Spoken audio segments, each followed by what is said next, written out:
ಯಮ್ಮ ನಿನ್ನ ಹೆಸರೇನದ? ಯಾವ ಊರಿಂದ ಬಂಟ್ರಿ? ಬೆಂತೂರು. ಬೆಂತೂರು. ಎಷ್ಟದ ವಯಸ್ಸು ಎಷ್ಟದ ನಿಮ್ಗೆ ಅಂಜದ? ಬೆಂತೂರಕ್ಕೆ ನಾನು. ಅಜ್ಜೋರು ಪಾದಯಾತ್ರೆ ಕೊಂಟ್ರಿಲ್ರಿ? ನಿಮ್ದು ಹೆಸರು? ಕರಿಯಮ್ಮ. ಕರಿಯಮ್ಮ ರೀ. ವಯಸ್ಸು ಎಷ್ಟದಮ್ಮ ನಿಮ್ದು? 96 ವಯಸ್ಸು. ಈ ಪಾದಯಾತ್ರೆ ಎಷ್ಟನೇ ವರ್ಷದ ಪಾದಯಾತ್ರೆ ನೀವು ಬರ್ಲತ್ತೀರ?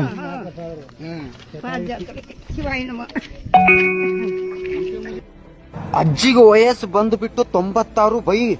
ಯಪ್ಪೋ 96 ವಯಸ್ಸಿನಾಗ 150 ಕಿಲೋಮೀಟರ್ ಪಾದಯಾತ್ರೆ ಮಾಡತ್ತಾಳ. ಈಗಿನ ಕಾಲದ್ದು 25 ವರ್ಷದ ಹುಡುಗಿಯರು 25 ವರ್ಷದ ಹುಡುಗರಿಗೆ ಟೊಂಕ ನೋವು ಅಂತ ಅಳಗಾಡ್ಕೊತ ಮನ್ಯಾಗ ಸೆಡದ್ ಕುಂದಿರ್ತಾರ. ಆಲ್ಮೋಸ್ಟ್ ಈ ವಿಡಿಯೋನ ಪ್ರತಿಯೊಬ್ಬರಿಗೂ ಶೇರ್ ಮಾಡಿ. ಈ ಅಜ್ಜಿ ಇಷ್ಟೊಂದು ವೈರಲ್ ಆಗ್ಬೇಕಲ್ಲ ಬೈ, ನಮ್ಮ ಅಜ್ಜಿಗೆ ಫುಲ್ ವೈರಲ್ ಮಾಡಿಬಿಡ್ರಿ ಬೈ. ಇದು ಹಳ್ಳಿ ತಾಕತ್ತು, ಇದು ಹಳ್ಳಿಯಲ್ಲಿರುವಂತ ತಾಕತ್ತು. ಪ್ರತಿಯೊಬ್ಬರಿಗೂ ಗೊತ್ತಾಗ್ಬೇಕು. ಈ ವಿಡಿಯೋ ಪ್ರತಿಯೊಬ್ಬರಿಗೂ ಶೇರ್ ಮಾಡೋದು ಮರಿ.